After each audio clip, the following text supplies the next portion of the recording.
E aí, pessoal, tudo tranquilo com vocês? Então hoje a gente vai falar um pouquinho sobre Linux aqui. No finalzinho a gente vai passar um pouco sobre, sei lá, umas perguntas, tipo de shampoo que eu uso, alguma coisa assim. Mas enfim. Então a nossa palestrinha de hoje, cara, vai ser sobre, né, como a internet funciona, por que somente existe Linux, né? Claro que é meio chamativa essa parte aqui, mas é justamente para vocês prestar atenção em quantos serviços vocês acabam utilizando e às vezes você não vê lá no background das coisas o que está acontecendo, né? Então por isso que é interessante a gente saber como funciona, trazer um pouco de Linux aí para a comunidade, né? E principalmente para a parte de faculdades também é interessante, tá? Vou apresentar rapidamente aqui, deixa eu só ir pro ladinho. Então isso aí, primeiramente eu sou escritor, tá? Recentemente eu escrevi 2 livros, vou mostrar aqui rapidamente para vocês. O primeiro é o livro de Arte Linux, tá? Que eu tenho aqui que eu escrevi. E o segundo é sobre gerenciamento de pacotes, tá? Ambos sobre Linux aqui, tá bom? Então eu sou escritor desses 2 livros aqui, estão disponíveis para quem quiser aprender um pouquinho mais sobre Arte Linux, que é uma distribuição Linux, é uma vertente, ou sobre como funciona o gerenciamento de pacotes, tá aí para vocês dar uma olhada, tá? Depois eu posso até comentar sobre, é só acessar meu site e dar uma olhadinha lá. Também sou professor, então mais ou menos eu atuo na área como professor ensinando sobre Linux, software livre, esse tipo de tecnologia há mais ou menos uns 10 anos, tá? Sou sysadmin, ainda continuo, então trabalhei para empresas multinacionais como sysadmin, administrador de sistemas Linux. Recentemente eu abri uma empresa, né, como sócio e eu acabo ainda atuando como sysadmin ainda, tá? Migrando para DevOps aí, porque é o futuro da tech, então a gente precisa ir de acordo com essa necessidade, tá? Então, recentemente eu continuo ainda atuando como sysadmin. Também sou ativista de software livre e segurança digital, onde eu bato bastante na tecla. Então, eu gosto muito dessa parte aqui sobre ativismo, porque é bom conscientizar as pessoas sobre o software livre, sobre o open source, né, sobre o FOSS, no caso. É sempre interessante a gente estar entrando na cabeça da pessoa e mostrando como funciona. Principalmente você agora que está entrando nessa parte da faculdade e tal, é interessante a gente aprender sobre essa tecnologia, tá? Porque como a própria palestra aqui vai dizer, o Linux roda em tudo, tá? Então é interessante a gente estar pegando essa parte aí. E youtuber, não gosto muito do nome, mas acaba que eu tenho um canal há mais ou menos uns 10 anos, tá? Eu acho que deve estar lá 38 mil inscritos, uma coisa assim. Onde eu compartilho bastante dicas, né? Dicas sobre tecnologia em geral, assim, mas mais voltado para software livre, open source e Linux também. Então, eu acabo. O meu canal é mais voltado para isso, também sobre segurança digital, privacidade, esse tipo de coisa. Tá? Tranquilo? Vamos lá dar sequência aqui então. Tomar uma aguinha, né? Que sempre é bom. Então eu quero perguntar o seguinte para vocês, tá? Mais que a gente não esteja aí presente, mas eu quero deixar eu quero fazer essa pergunta. Quantos de vocês já usaram Linux hoje? Creio que vai ter uma porcentagem talvez muito baixa, né? Mas eu quero dizer o seguinte, a maioria aí utilizou Linux hoje. Por quê, Jeff? Porque é o seguinte, quando você acessa o Google, YouTube, Instagram, WhatsApp, plataformas que são privadas, ou até mesmo plataformas livres, tá? Como um Telegram, por exemplo, né? Um Telegram, ele é software livre, ou mensageiros dessas vertentes, você está usando Linux sem saber, tá? Por detrás dos panos, em background. Por quê? Porque o Linux, além de ser a distribuição, tem as ferramentas que a gente vai abordar ali na frente, né? Que é o GNU, é utilizado nessas grandes plataformas para processar dados, lidar com banco de dados, tá? A comunicação entre servidores, autenticação de usuários, tudo é feito ou com software livre ou open source, normalmente vai ter uma distribuição Linux rodando lá, né, por detrás dos panos.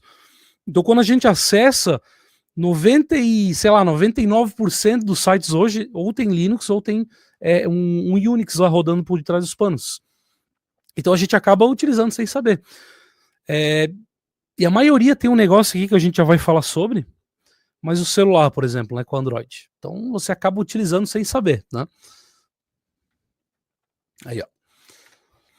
Então o Android, galera, a gente já sabe que o Android C é um sistema operacional móvel, né? que é mais utilizado no mundo. Então, nessa parte de smartphone, não tem para outro sistema operacional que não seja Android. Então tem uma percentagem sim do iOS, tem uma percentagem de outros sistemas operacionais, mas a grande maioria massacrante é Android, tá? O Android, para quem não sabe, é desenvolvido pelo Google. O Android em si, ele tem o código compartilhado, ou seja, você pode pegar esse código fonte, transformar num binário, né, compilar esse código fonte e criar o seu próprio sistema operacional com base no Android. E o Android em si, a base dele é o quê? A base dele é exatamente isso que você está pensando. Ele tem o kernel Linux lá por trás. Tá? Então, quando a gente bota isso na ponta do papel, a gente tem uma, sei lá, como eu falei, 99% das pessoas acabam utilizando Linux sem saber, porque tem ali no Android sendo executado. Tá? Então, a grande fatia do mercado ali, o Android está presente ali. Né? Então, ó, por exemplo, aqui, ó, mais de 3 bilhões de dispositivos, né? Que são os Androids ativos, então tem muito dispositivo ativo. Então 80% dos smartphones do mundo rodam Android, então muita coisa. E o Android está presente em outros tipos de tecnologia, né? Por exemplo, hoje TVs, as Smart TVs, relógios, né? Como por exemplo esse aqui que eu tenho, que é um relógio que tem ali a sua vertente, carros, né? Geladeiras. Então a gente tem um monte de coisa. Geladeira, inclusive, eu quero uma, hein? Uma nesse naipe aí. Mas geladeiras inteligentes também temos. Né? Ela está conectada na internet, acaba que elas têm ali normalmente Linux, né? Ou uma distribuição Linux que ela é para embarcados, né? Que é bem pequenininha, o núcleo dela para exatamente rodar nesse tipo de sistema, ou uma distribuição um pouco mais completa, mas enfim, né? O projeto acaba pegando esse tipo de sistema operacional e enxugando ele um pouco para rodar nesse tipo de dispositivo. Tá? Então o Android, cara, o Android é um negócio bem sensacional, né? Onde, como eu falei, você pode criar o seu próprio sistema operacional com base no Android, que tem o kernel Linux lá por trás, tá?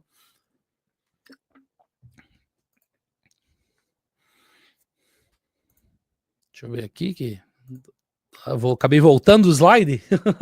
Vamos dar sequência aqui, pessoal. E a infraestrutura invisível, né? Como eu falei para vocês, a gente acaba usando sem saber, né?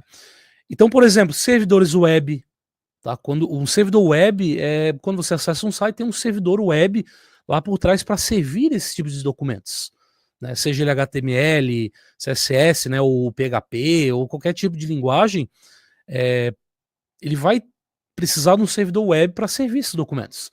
Então tem o Apache, Nginx, o CAD, né? Então 90% dos sites que a gente tem na internet hoje vão rodar em cima de um desses ambientes e, como consequência, vai ter Linux ou até mesmo Unix, né? O Unix é um pouquinho menor ali, né? A quantidade, tá? Que é um FreeBSD, um OpenBSD é um pouquinho menor. O Linux ganha bem mais mercado nessa parte. Os clouds, os próprios clouds, né? O AWS, Azure, o GCP, tem a base Linux. Tá? Às vezes tem até suas próprias distribuições Linux baseadas em alguma distribuição ou criadas próprias, né? Autocompilada, eles compilaram, fizeram do seu jeito e botaram lá, anunciaram o sistema operacional, porque é permitido fazer isso, tá? Então roda em cima disso. E-mail, né? O e-mail que é um meio de comunicação usado por muita gente, né? Não se engane que ninguém mais usa e-mail. É muita gente que utiliza, principalmente empresas, e até mesmo a gente para se cadastrar no site vai precisar de um e-mail, correto? Então, tem o Postfizz, do Overcoat, Exim, então estão rodando em cima de uma distribuição Linux, provavelmente, DNS, né? Bind, Unbound, parte de segurança, iptables, nftables, então a gente tem um monte de coisa aqui, ó, containers, DevOps, né, para parte de DevOps, né, cultura, que não é mais uma cultura agora, parte de Docker, Kubernetes, também são baseados em Linux, tá? E roteadores também, né, a grande maioria, aí, quando a gente pega um roteador que é voltado para a empresa, vai ter alguma distribuição Linux para embarcados lá, sendo executado lá dentro. Então olha que interessante, tá? Então a gente utiliza muito disso e nem sabe, né? Por exemplo, aqui, ó, fazendo a prática rapidão aqui para vocês. Deixa eu abrir um shellzão aqui, ó, e botar na prática, tá? Deixa eu ver se eu tenho até aqui o 68. Ó, vou me conectar via SSH, que normalmente a gente se conecta nesse tipo de dispositivos via SSH, tá? Que faz um túnel ali criptografado. Aqui eu vou só resumir rapidamente o que eu executei, né? -P para porta. O tipo de usuário aqui é root, não é tão interessante assim, mas eu só botei para subir uma VPS rapidinho, e o IP aqui, tá? @IP. Então a gente já está logado em outro computador, tá? Então, ou seja, do meu host aqui, da minha máquina, me loguei no computador que está lá no Canadá. E aqui, se eu botar, por exemplo, o apt install Apache, acho que é Apache 2 aqui, olha, vai subir um servidor web. Olha que fácil. Tá instalando as dependências, agora fazendo configuração, fazendo link simbólico, né? Tudo isso automático. E a gente já tem aqui systemctl status Apache 2. A gente já tem aqui, ó, o Apache sendo executado, tá? No IP, esse aqui, ó. Então, se eu for aqui, deixa eu pegar rapidamente aqui ó. Então a página aqui web está servindo um site HTML, tá? Então, ou seja, a gente está executando um Apache dentro de uma distribuição Linux, né? Então, se eu entrar lá dentro, editar o código-fonte aqui, por exemplo, ó. Deixa eu só editar rapidamente, fazendo um código bem simplório aqui. Por exemplo, ó. Olá, mundo. A acentuação eu não configurei.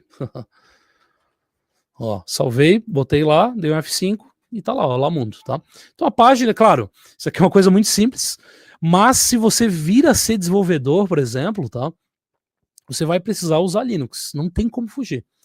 Tá? Pode até desenvolver no Windows, por exemplo, pode, mas o ambiente que é natural, tá? Além de ser o CLI aqui, que é a interface via linha de comando, vai ter que ser uma distribuição Linux rodando, tá? Você até acha alguma coisa de Windows Server, por exemplo, acho, mas normalmente você vai executar em cima de uma distribuição Linux. Então, eu que estou muito em evento e tal, eu vejo a grande maioria dos desenvolvedores não vão usar Windows, por exemplo. Tá? A gente vê alguma coisa de Mac lá, mas a grande maioria é utilizado Linux. Então tem que aprender de um jeito ou outro, né? Ou só para a parte de serviço, ou até usar no dia a dia, por exemplo. Eu sou uma pessoa que uso no dia a dia desde 2005, já até 20 anos, né? 20 anos que eu venho utilizando Linux como profissional e no dia a dia. Então é muito tempo, depois aquilo que é um bicho de 7 cabeças acaba sendo uma coisa bem fácil, tá? Vamos lá, filosofia por trás do GNU Linux. Como assim, Jeff? Tem GNU e Linux? O que significa? São dois projetos diferentes, tá? A gente vai entrar em detalhes aqui, mas basicamente sempre são dois projetos diferentes. O GNU, que é esse cara aqui, ele te fornece as ferramentas do sistema operacional. E o Linux é o kernel. Quando eu chamo de Linux, significa que é a distribuição em si, mas o correto, né, na teoria, seria chamado GNU Linux. São dois projetos para formar uma distribuição, um sistema operacional. Então pensa no Windows, por exemplo, até no Mac. Pensa que são dois projetos para formar um sistema operacional. Ou se a gente botar mais na ponta do lápis, é como se fosse um carro, por exemplo. Pensa que você foi lá na Shopee, no Mercado Livre, comprou lá parceladão um carro que ele vem totalmente desmontado.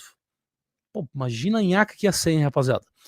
Pegar um carro totalmente desmontado. Você pegou um carro totalmente desmontado, comprou, veio numa caixa gigante, chegou, você começa a montar, e beleza, você tem o carro pronto ali. Então tem volante, tem carroceria, tem rodas, tem tudo. Só não tem a parte essencial, que é o quê? É o motor. Então pense no seguinte, o GNU é toda a estrutura do carro, um volante, som, roda, carroceria, bonitinho, vidros, bancos, né? Mas não tem o quê? O motor. Então o Linux é como se fosse o motor. Tá? Então o GNU, toda a parte estrutural do carro, e o motor seria o Linux, tá? O kernel, o cerne do sistema. Então quando a gente tem um sistema operacional, a gente necessita de um kernel, tá? O Windows também tem o seu próprio kernel, no cerne, né? O iOS, enfim, tá? O iOS, o Apple, enfim. Eles têm também o seu cerne, precisa ter, senão não roda, tá? Então, a gente tem duas essências, duas pessoas aqui necessárias para formar esse movimento, Stallman, esse cara barbudão aqui, e o Torvalds, que é esse outro cara, ele tá mais velho aqui, mas na foto tá bonitão, né? E ambos se juntaram, mas a essência do software livre de compartilhamento de código, tá? Veio através desse cara aqui, ó, que é do Richard Stallman. Lá nos anos 80, ele fundou esse movimento, tá? Movimento de software livre.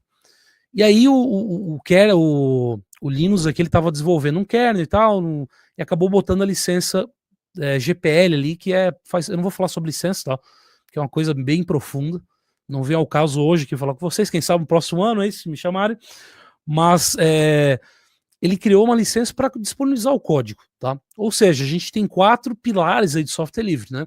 Um é a liberdade de usar o programa como quiser. Ou seja, você pega um programa e você pode usar do jeito que quiser. Quiser construir bomba, alguma coisa assim, você pode usar, tá? Independente, você constrói o que quiser em cima daquele software, tá?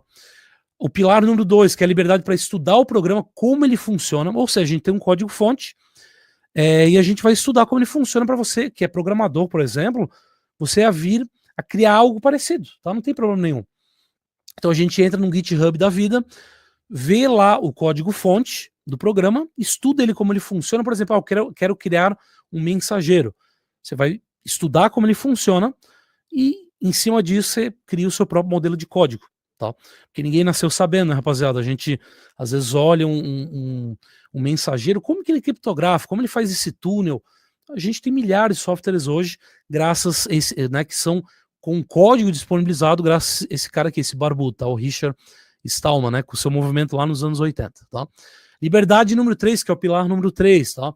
A liberdade de modificar o programa. Ou seja, você pode pegar esse programa, você pode usar como quiser, estudar o programa e pode modificar esse programa. Você pode forcar, ou seja, fazer uma cópia para você e modificar esse programa ao seu jeito. Por exemplo, esse programa aqui, eu até tive um problema esses dias na empresa que eu precisava trocar logo não só isso, mas trocar logo num painel, precisava fazer um módulo, só que ele não tinha permissões de módulo, precisava inserir um módulo e tal.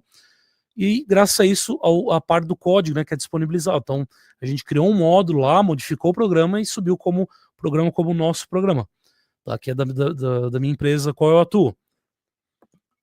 Então, essa liberdade só se dá graças a esse cara, realmente, tá? Então, esse é o terceiro pilar, liberdade de modificar o programa.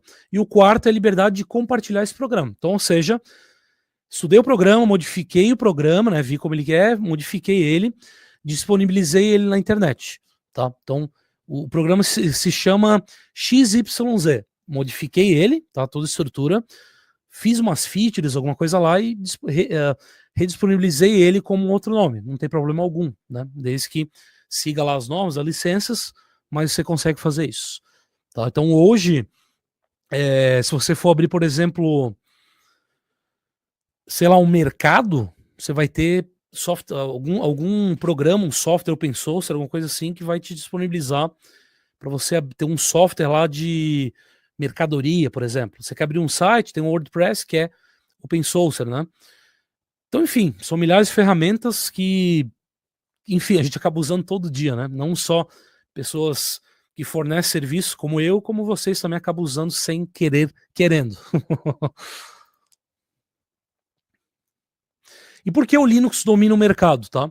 Primeiro, que ele é estável, leve e eficiente, né? A parte de estabilidade, galera, eu tenho um sistema operacional aqui como servidor, porque a gente tem diferença entre servidor e um sistema que você usa no dia a dia aí, tá?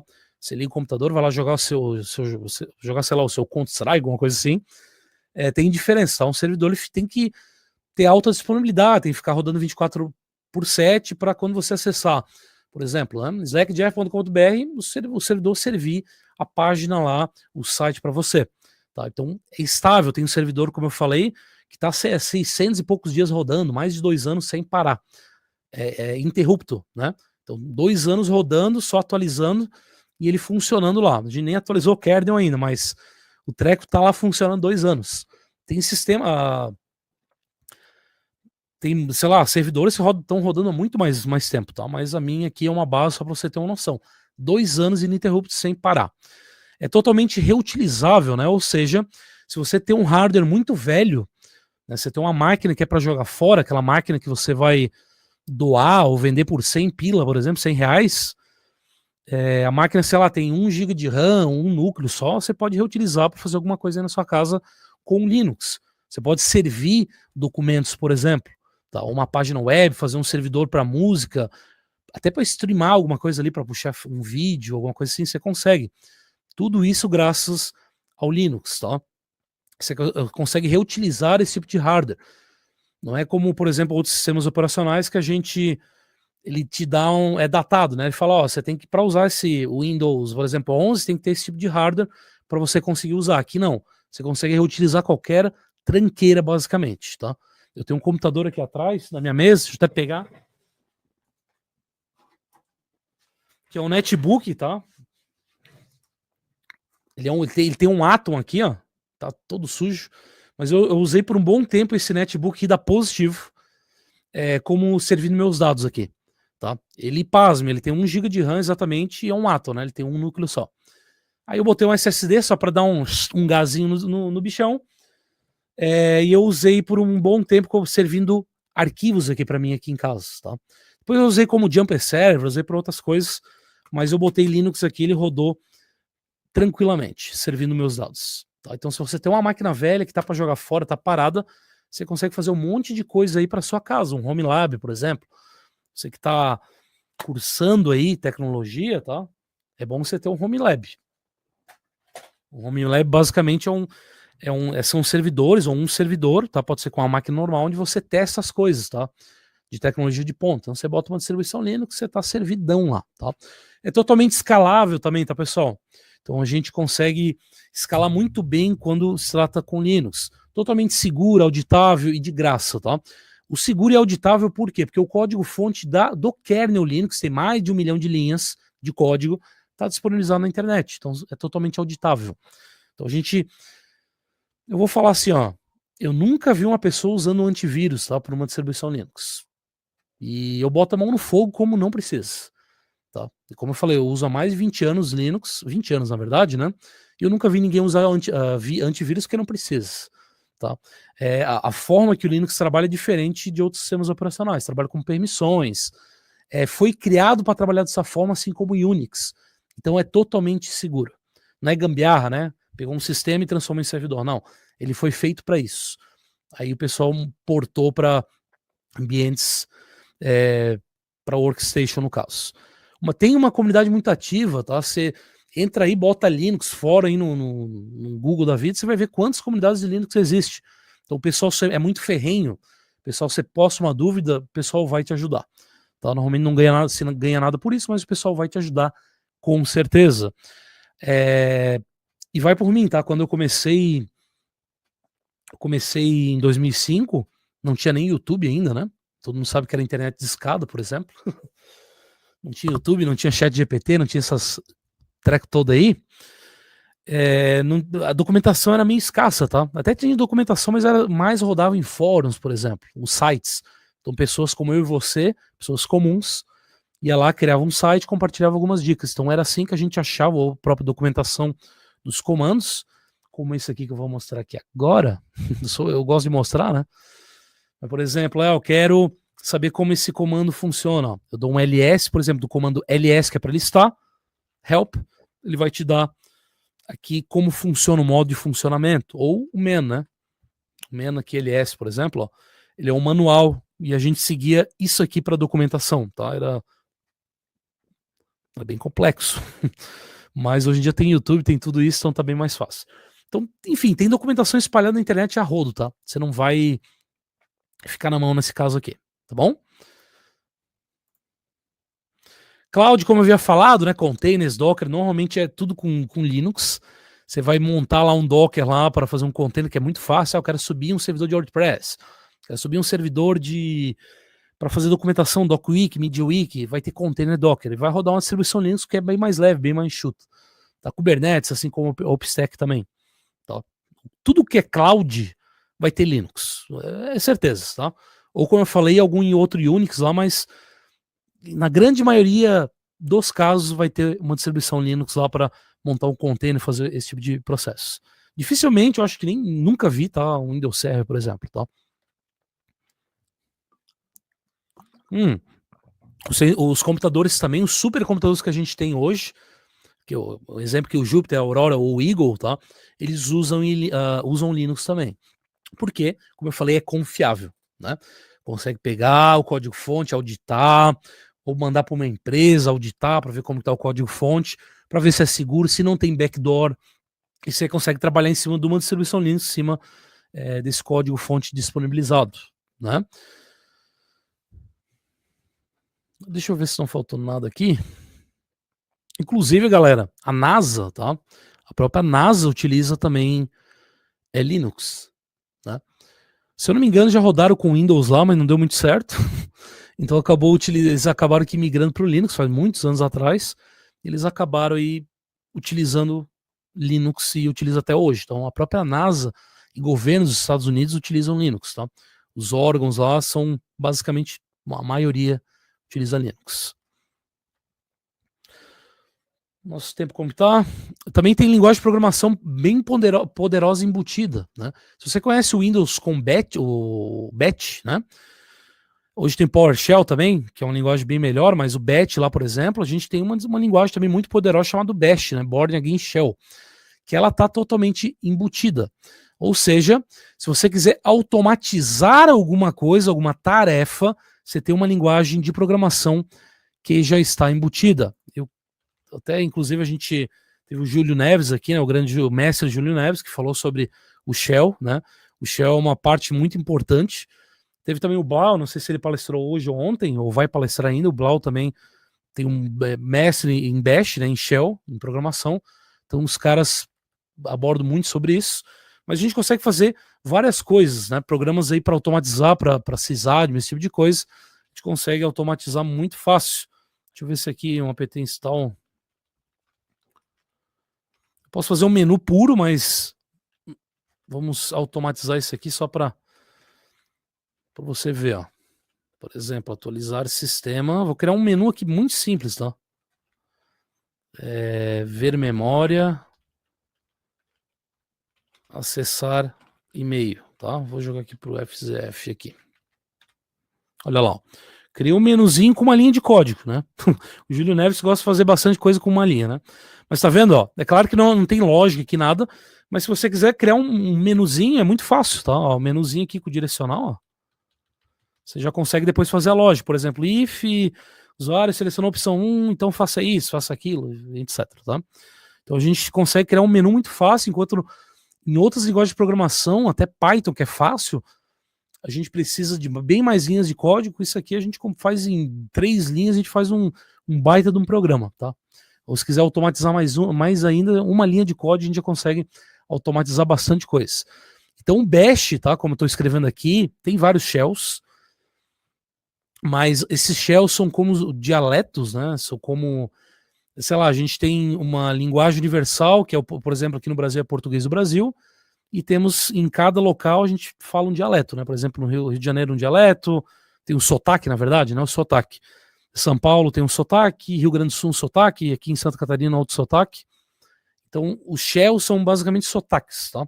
Então a gente tem a linguagem principal shell, como se fosse o português do Brasil, e os nomes ali, Bash, SH, que é o Bourne Shell, né?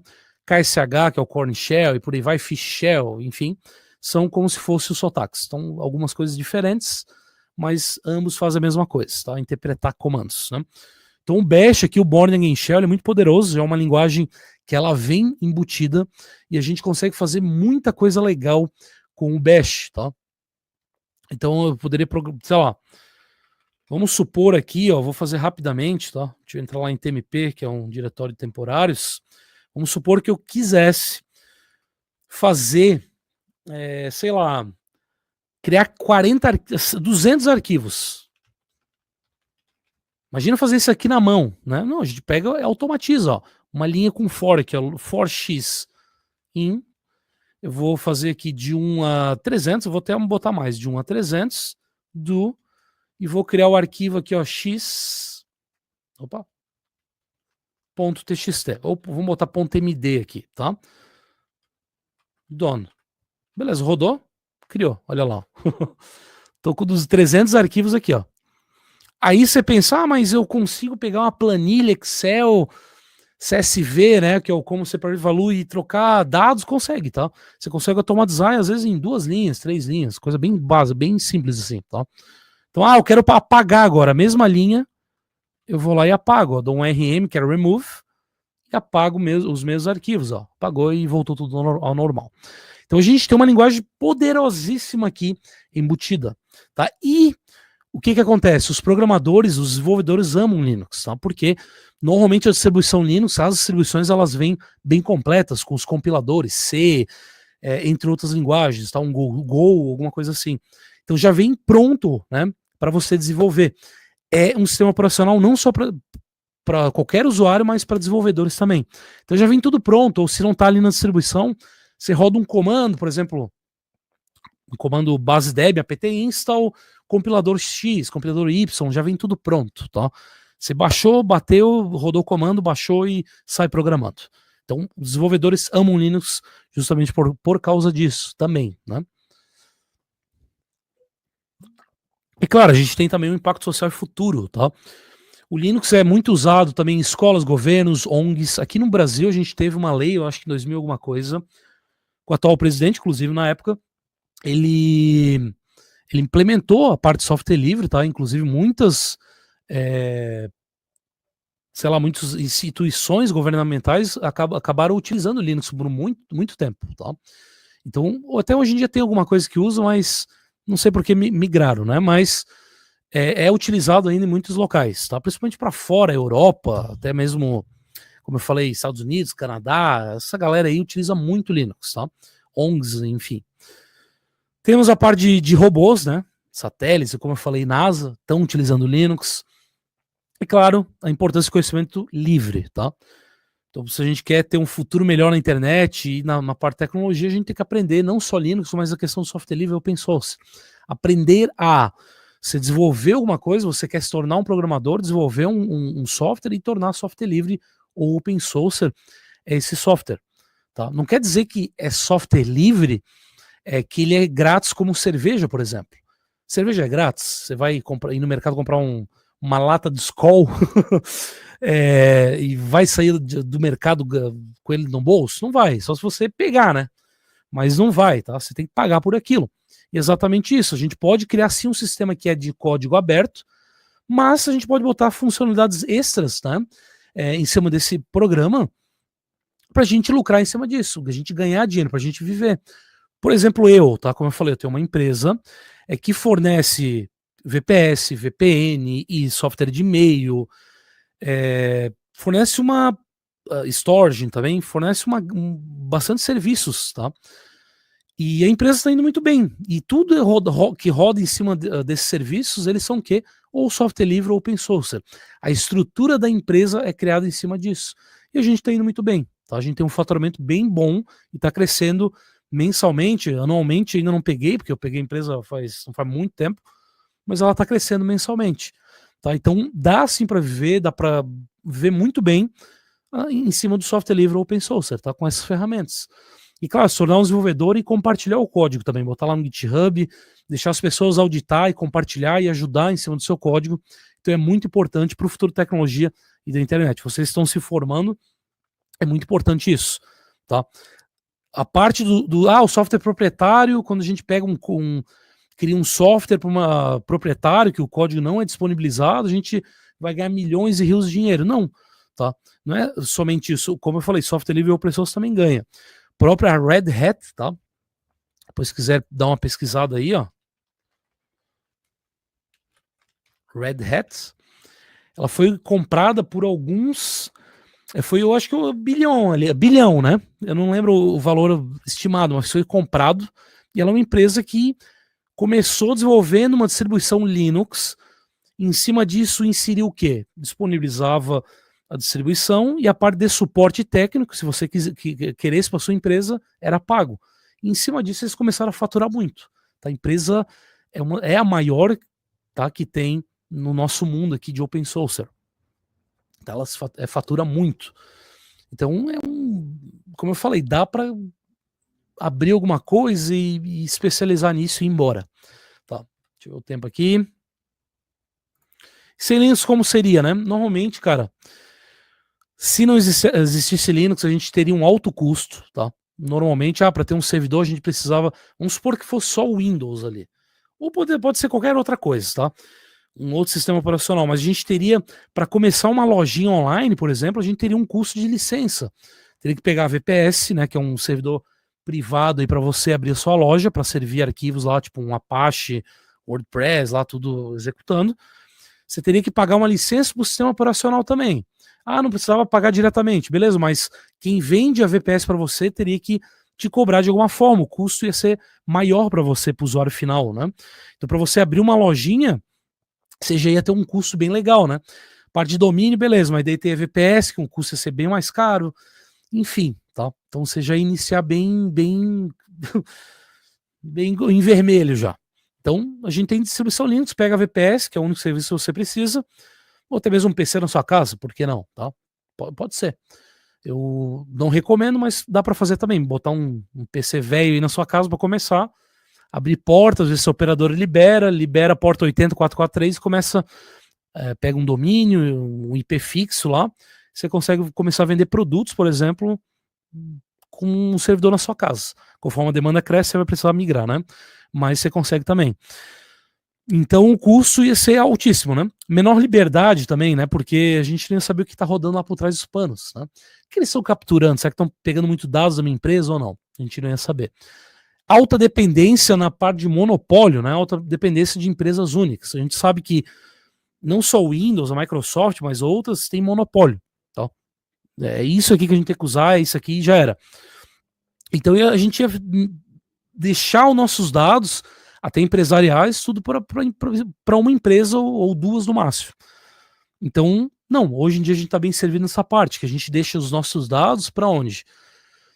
Claro, vai ter uma empresa por trás executando, mas na parte de sistema operacional tá tranquilo, tá? Porque é software livre.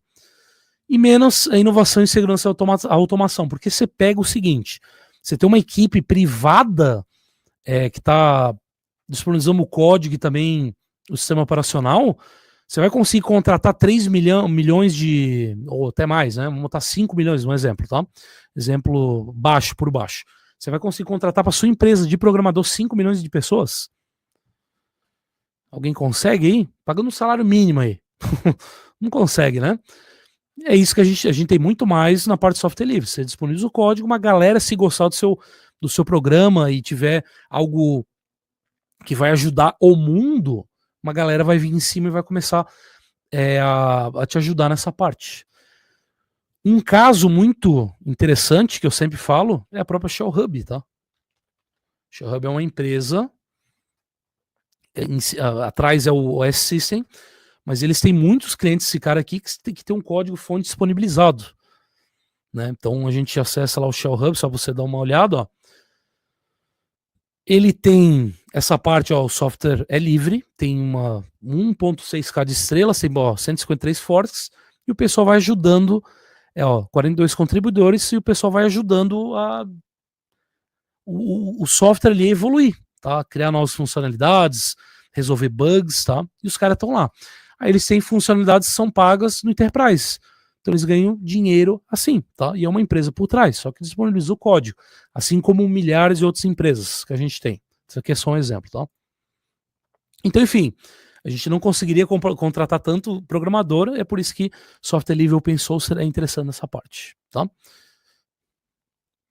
Área de situação em cargos, rapidão aqui, que hora que é? 9h58. Tem uma ótima demanda, tá, pessoal? Vai por mim, tá?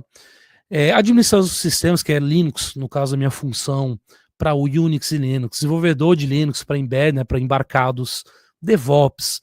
Então a gente tem uma demanda muito grande, tá? Que ganha muito bem, inclusive até júnior. Quando você inicia no mercado, você já entra ganhando muito bem, mais que qualquer outro tipo de profissão, né?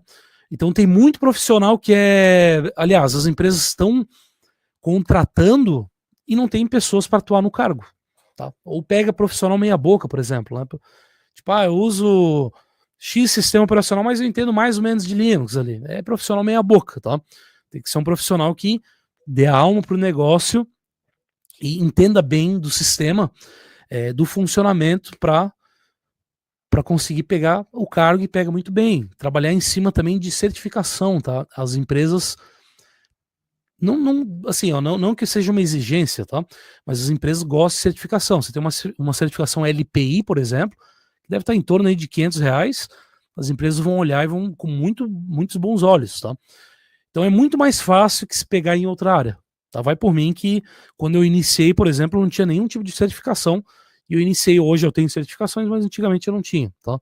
E iniciei porque eu fuçava no sistema. Então se você é um fuçador do sistema e já está, né, obviamente, fazendo faculdade, vai se formar, e nesse meio tempo, você fuçar o sistema, aprender como funciona, você consegue pegar uma na área tranquilamente, tá? E a internet é open source, né? Então, como eu falei, ele é invisível, mas você vai... tem tecnologias que você não vê, mas estão lá por trás executando. Você confia sua vida digital nesses caras, tá? Banco, hospital, governo e muitos outros órgãos, por exemplo, não só públicos, mas privados, estão utilizando o Linux lá. Sabe aquelas caixas que você vê assim de servidor? Tem Linux lá, é certeza. Você vai num posto de saúde, por exemplo, no hospital, tem um servidorzinho, normalmente vai ser Linux lá sendo executado, tá? O famoso... até me benzei aqui, mas o CentOS que morreu já, que é uma distribuição Linux, ou um Debian, um Red Hat, ou até mesmo não tão... A gente não vê sempre, mas talvez o Windows Server, mas é muito raro, tá? E é isso aí, pessoal. E se você tiver o uso, né, o aprendizagem, o suporte, é investir no futuro da internet e também no futuro da tecnologia, tá? Então é isso que eu tinha para passar para vocês.